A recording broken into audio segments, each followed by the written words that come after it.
กราบทักทายสบายดีพ่อแม่พี่น้องเบิดสู่คู่สู่คนสำหรับวันนี้ขอยกับเข้าป่าคือตอนนี้ก็นั่งอยู่ในป่าเฮียบห้อยแล้วจุดประสงค์วันนี้นี่แมนเฮาเข้าป่าเพื่อมานอนป่าหรือว่ามาใส่ชีวิตในป่าตามที่พี่แนะนำให้ก็คือวันนี้แหละเป็นวันแรกหรือว่าคลิปแรกที่เฮาเริ่มเฮ็ดคอนเทนต์เกี่ยวกับการใส่ชีวิตในป่าแล้วเฮาเบิ่งในคลิปนี้ก่อนถ้าว่ายอดวิวดีจากนี้เป็นต้นไปนี่เฮาสิเฮ็ดแม้แต่เข้าป่าการอยู่การกินในป่าตลอดเลยเฮาจะบ่ได้ถ่ายคลิปอยู่บ้านหรือว่าอยู่ให้แต่ถ้าว่าเฮาเบิ่งยอดวิวนี่บ่ดีเฮาก็เฮ็ดคือเก่าหั่นแหละตามชีวิตประจำวันของเฮาแล้วเฮาก็สิบ่อะไรอย่าห่างมาแต่ทุกคนที่ตามเบิ่งในคลิปนี้ก่อน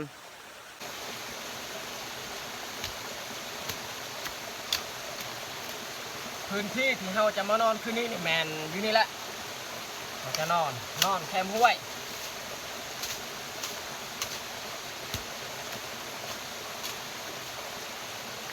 ถ้าว่าเฮานอนแบบใกล้จากห้วยนี่ยากเวลาเฮาเฮ็ดอาหารการกินนี่แหละ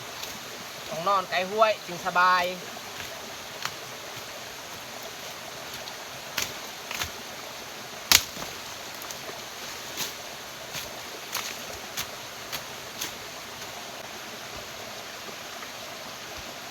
เราต้องฮีบเอาผ้าบัดมากางก้อนเพราะว่าช่วงนี้นี่ส่วนหลายตอนแรกนี่ฝนตกฮีบเฮ็ดเมื่อเรากางผ้าบัดแล้วจึงคอยเฮ็ดอยู่พื้นอีก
ตอนนี้ถึงว่าฝนตกเขาขบยานแล้วเขาได้กั้งไว้ผ้าบัดเรียบร้อยมีแต่เขาสีแป้งพื้นที่ที่เขาจะนอนบนนี้กับค่อนข้างเที่ยงแล้วเขาแป้งเป็นครั้งนี้ผู้เดียวนอนกับผู้ดี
เบื้องดินต่ำอันนี้นี่เรา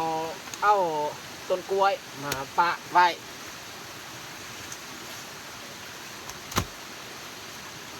แบบนี้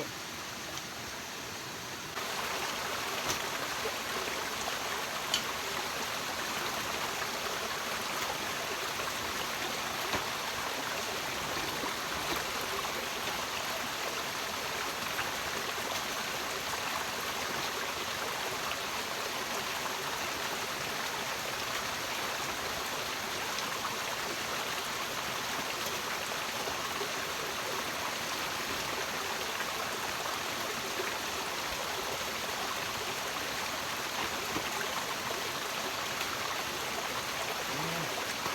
แบบนี้เขาปูมันเพียงบ่อเปียกบ่ซึมเพราะว่าช่วงนี้นี่ฝนตกตลอดดินมันเปียกเมื่อเขาปูอันใบไม้อันนี้หรือว่าใบตองกล้วยมันจะบ่เปียกง่ายเพราะว่าเขาต้องได้เอาเต้นนี้มากั้ง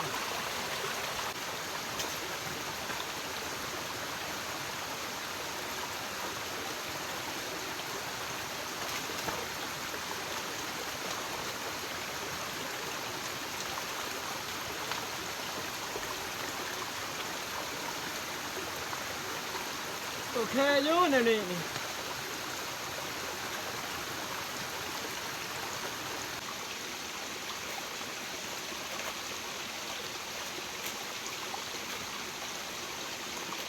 ่องเลยเขาป้าไว้ที่นี่ก่อน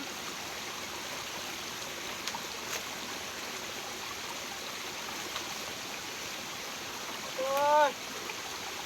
นอนพักผ่อนก่อน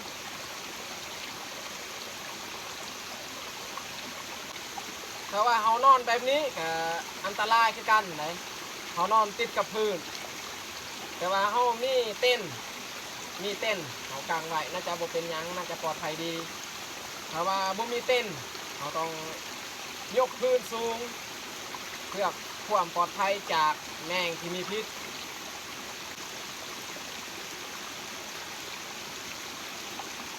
ตอนนี้สิ่งที่ยากสุดก็คือฟืนนี่เขาเศร้า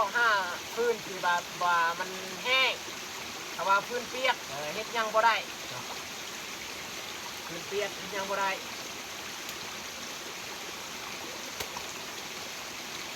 เขาสิดังไฟอยู่นี่บอลดังไฟตอนนี้เนี่ยเขายังบ่ทันเอาเต้นมากลางในแมนช่วงเขาสินอนจะนอนนี่แหละตอนนี้เขายังพอคืนมาดังไฟก่อน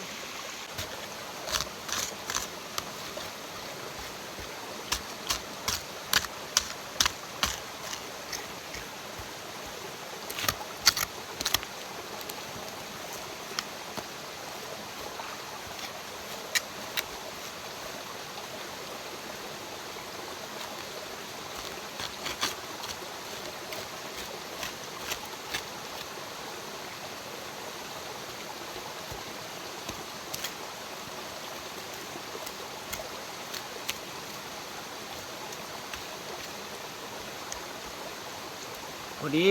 สำเฮาว่างฟืนอยู่นี่ดังไฟ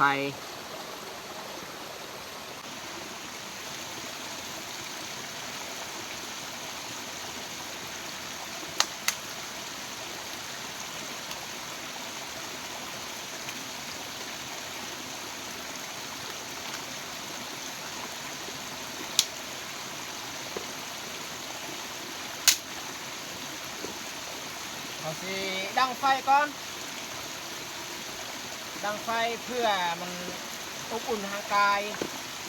เพราะว่าอยู่ในป่านี่ค่อนข้างเย็นบรรยากาศจะมืดครึ้ม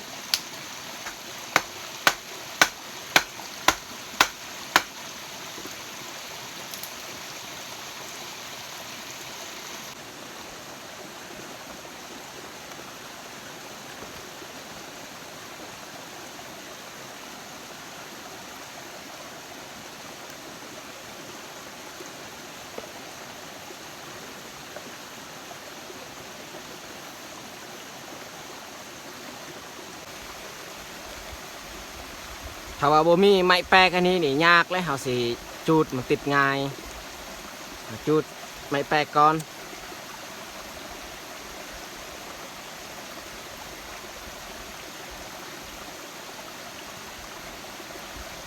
ถ้าว่ามีอย่างในรถก็ไม่ดีคือกันได้เฮาจูด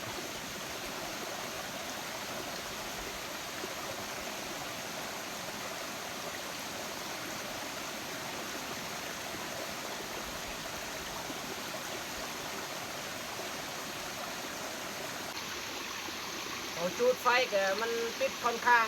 ยากเพราะว่ามันบ่ได้แห้งอันนี้รอแต่ว่านี่เขาก็เลือกไม้ที่แบบว่าไม้แกนไม้แห้งแต่ว่าไม้แบบว่ามันเน่ามันเปื่อยนี่โอ้ใส่บ่ได้แล้ว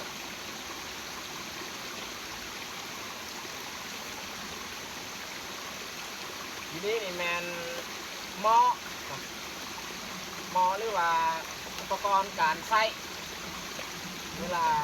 เฮ็ดอาหารการกินสำคัญสุดนี่ไม่แป๊กต้องเอามาหลายๆช่วงหน้าฝนแบบนี้คันสิว่าหน้าฝนก็บ่แม่นหน้าฝนดอกหน้าหนาวแล้วแต่ว่ายังฝนตกตามที่เฮาเห็นเขาแจ้งใน Facebook เพราะว่าวันที่7หาวันที่9เดือน11นี้พายุเข้าอยู่ภาคใต้เฮา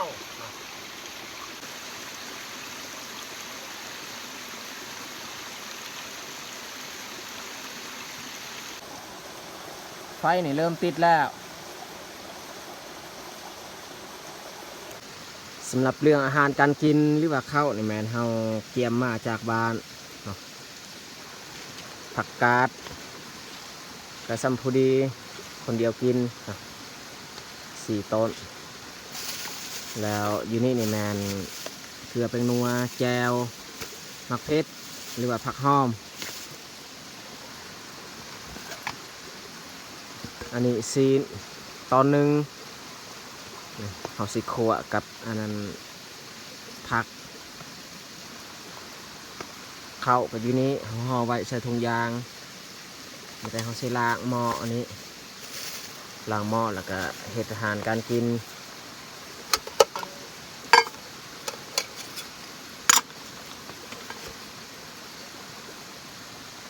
ส่วนน้ำดื่มเขาก็เอามาตุกนึงน้ำดื่มน้ำห้วยนี่มันเปื้อนแห่งส่วนฝนส่วนลายมันคุนเรื่องเฮ็ดอาหารการกินนี่พอได้อยู่ใส่น้ำห้วยนี่แหละแต่น้ำเฮาดื่มนี่เฮาจะบ่ใส่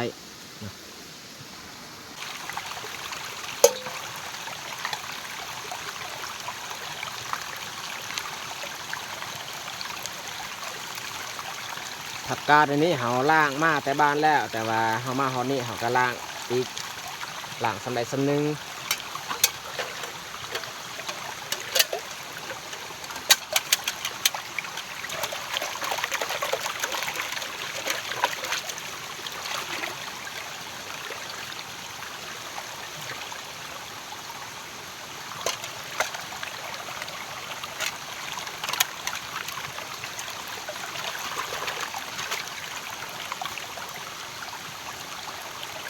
บรรยากาศช่วงแรงๆนี่มียุงลาย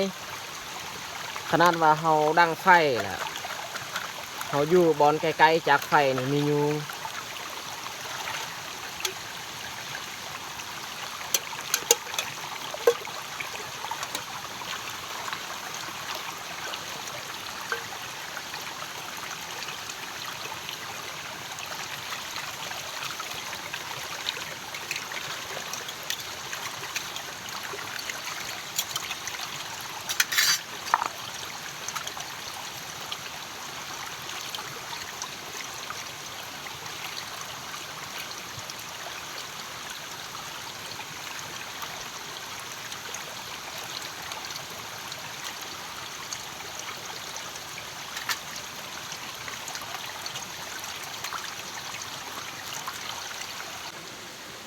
เฮาสิซอยซีนก่อน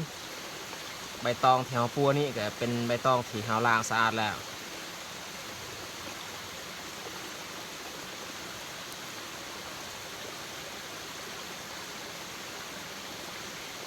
คนเดียวนี่พอดีกินซีนสำนี้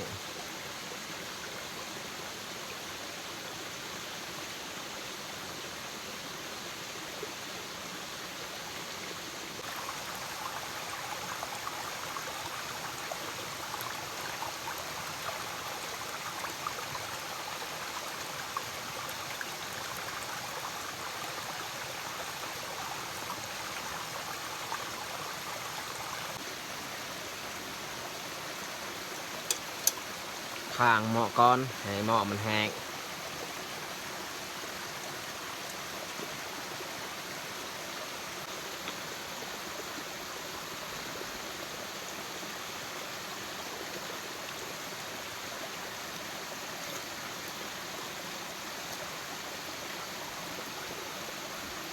ให้น้ำมันมันติดทั่วกดหม้อ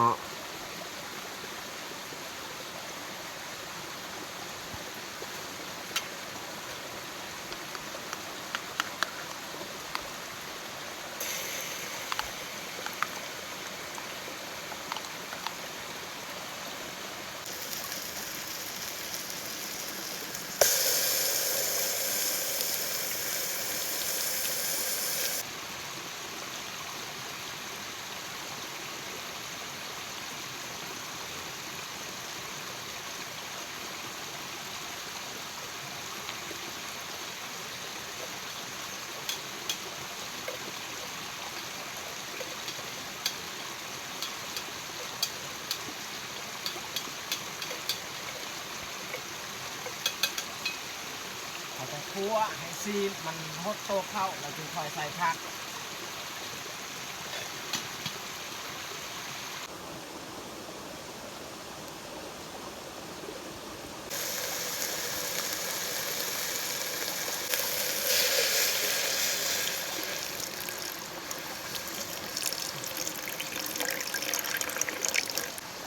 สำนี้แหละเราใส่น้ำ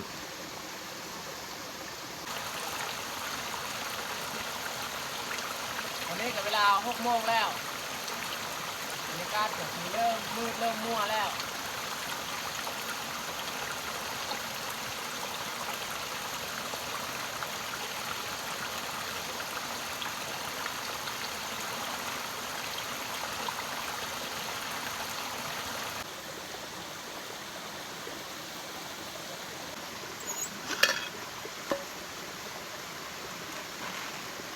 เราสิใส่ผักลงเลย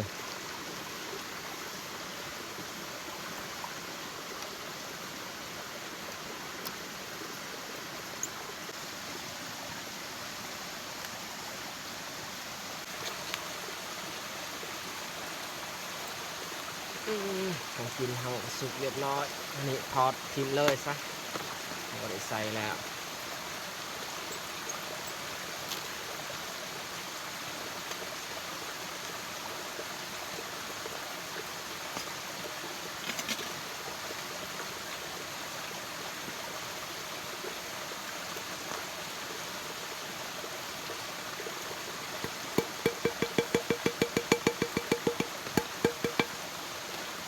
ตักใส่อันนี้เพราะว่าในถ้วยย่างอันนี้ตักได้อยู่แต่ว่าของกินเรามันหอดตักใส่พาซะ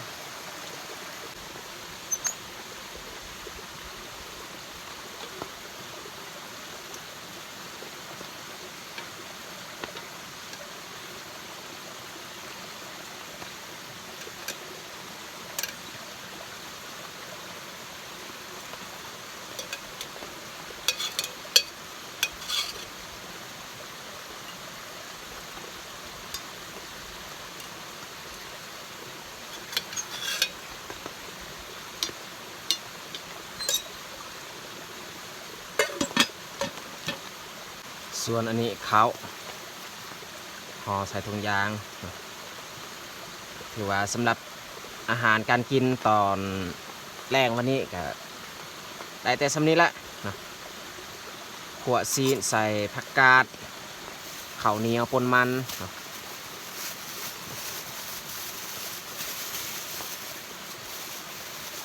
คนเดียวกิน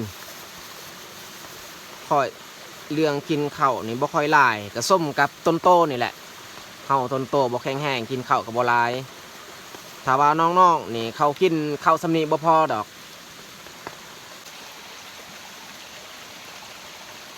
มา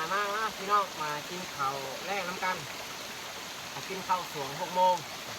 บรรยากาศค่อนข้างมืดจะเลยเอาดอกไฟมาใต้นะ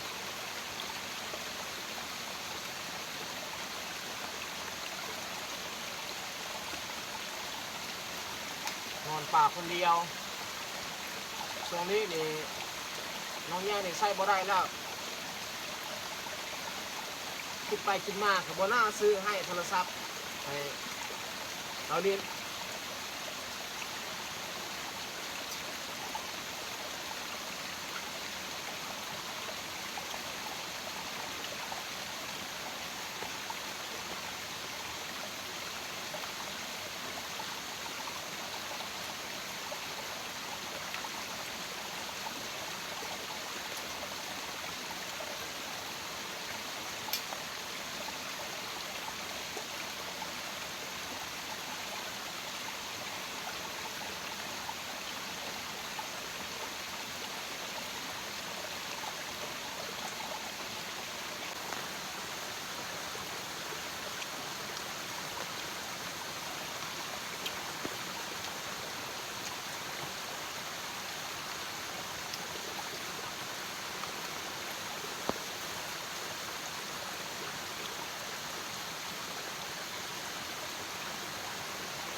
อิ่ม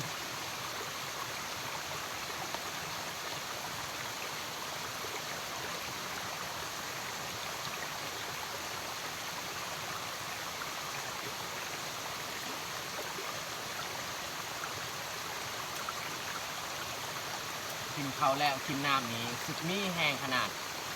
ถ้าว่าเขากินข้าวแบบว่าเขาบ่ได้กินน้ำนี่อิ่มแต่ว่ามันบ่คักปานใดบ่ฮู้ว่าคนอื่นเป็นคือข่อยบ่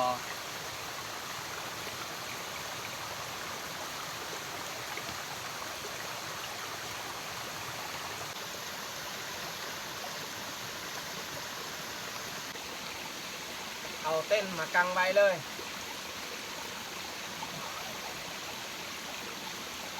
เพราะว่าเขากินข้าวกันแล้วกินข้าวแล้วนี่มันบ่ยุ่งบ่ยากแล้วบ่มีเรื่องหยังที่เราต้องเฮ็ดต่อ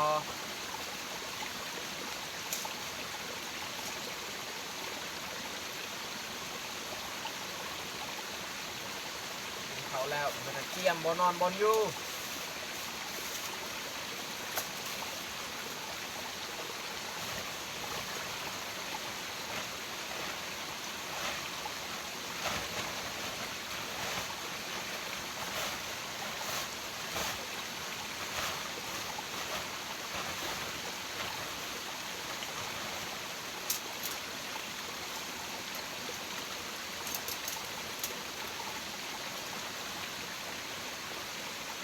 ด้นเลยบ่ได้นอนเต้นอากาศมื้อนี้อีกจึงเข้าป่าเอานอนเต้น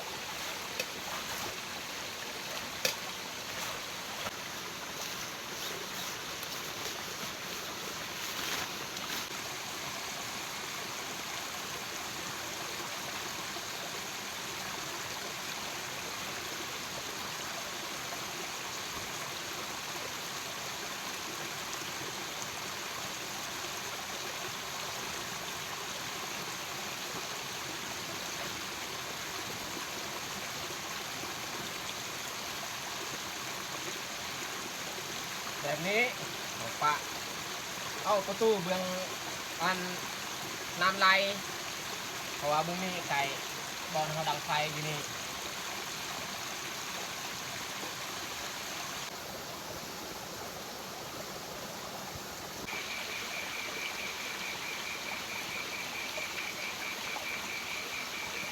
เอาพรมเข้ามาเลย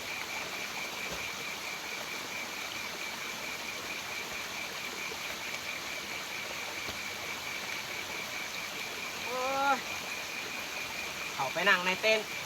สบาย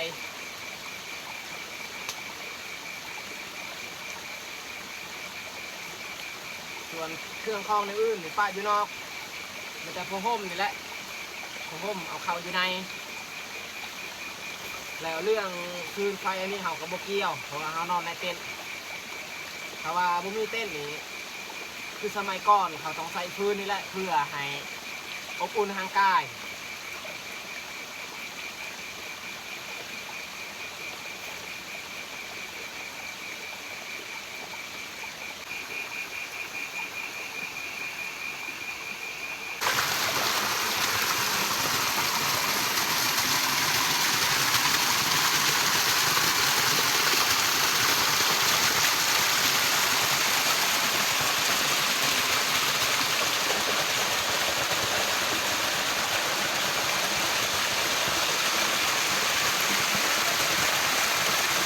จักเสียงอย่างที่มันหอบ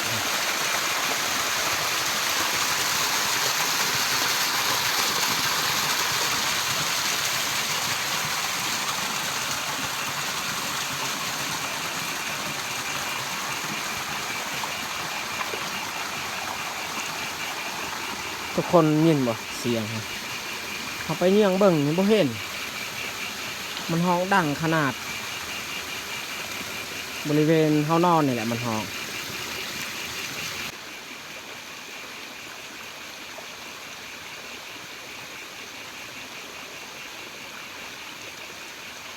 เขาออกไปเงี่ยงเบิ่งแมงที่มันห้องหันเขาบ่เห็น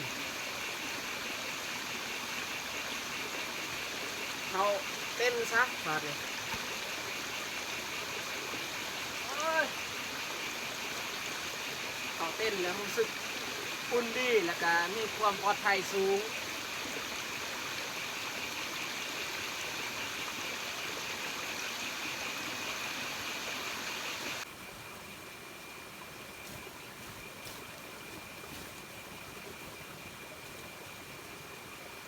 ตอนนี้นี่บ่รู้สึกหนาว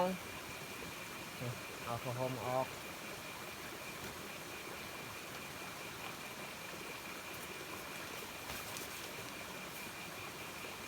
ถ้าว่าเฮานอนแบบอากาศร้อนนี่เฮาใส่แต่ตัว10อันนี้นะกันยุงซื่อๆอันนี้ถ้าว่าเฮารู้สึกหนาวจึงคอยเอาตัวเบื้องนอกหันฮีทเข้าอีกตอนนี้นี่บ่หนาวใส่ตัวนี้บังยุง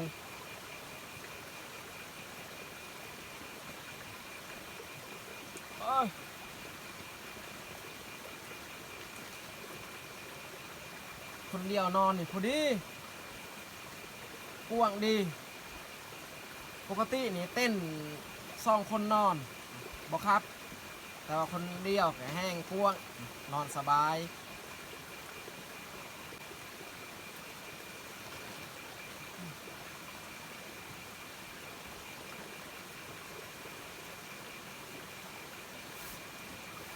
แบบนี้นี่ยุงเขาบอกยานบ่มียุงได้เข้าไปในได้แล้วก็น้ำฝนมันก็พอกันได้อยู่เต้นแบบนี้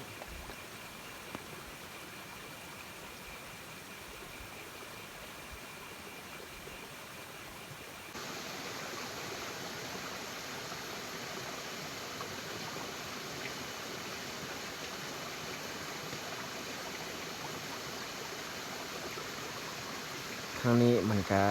มีปองระบายอากาศ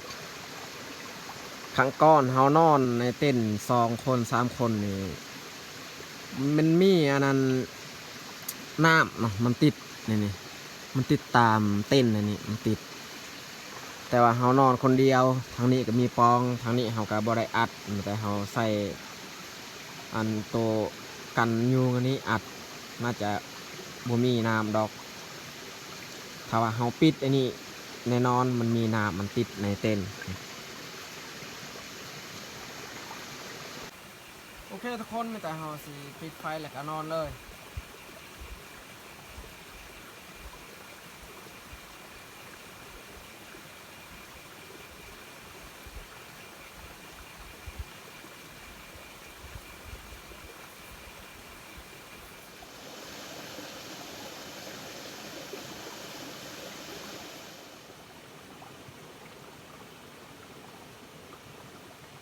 นอนป่าคนเดียวปีกายไปก้อนก็เคยนอนอยู่บางครั้งแต่ส่วนใหญ่เฮานอนกับน้องแยกมาปีนี้น้องแยกก็บ่อยากไปน้ำเฮาแล้วนอนคนเดียว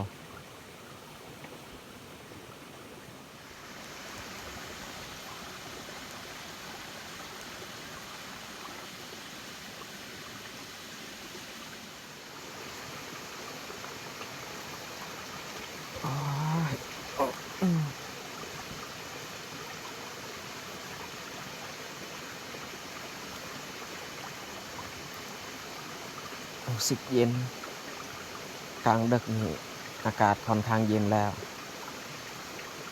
เอาผ้าห่มอีกมาปกใส่โต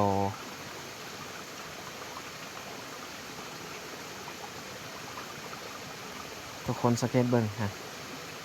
เฮานอนคนเดียวแล้วก็ตัวนี้เฮาบ่ได้ปิดบ่มีน้ำเหือเลยมันติดบ่แม่นน้ำเหือน้ำแบบว่าในโตเฮาร้อนแต่ว่าข้างนอกเย็นมันจะติดนะแต่ว่าเดี๋ยวนี้บ่ติดนอนต่อก่อนทุกคน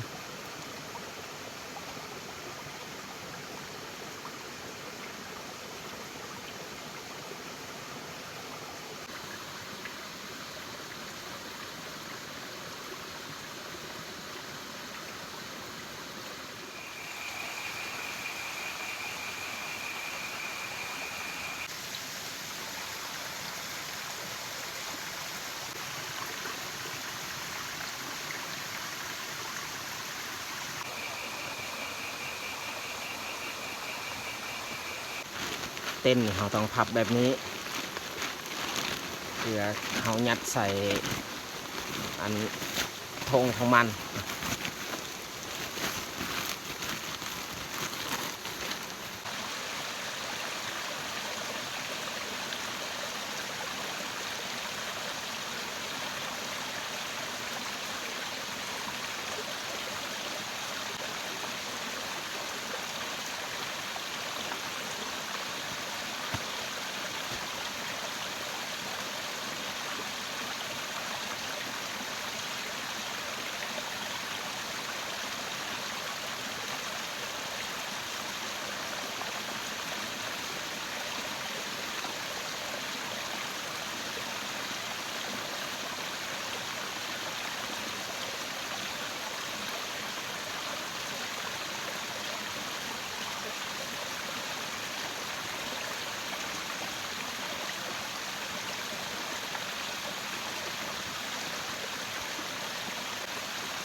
เอาพ่อแม่พี่น้องสำหรับคลิปนี้เฮากะสิจบลงที่นี่แหละ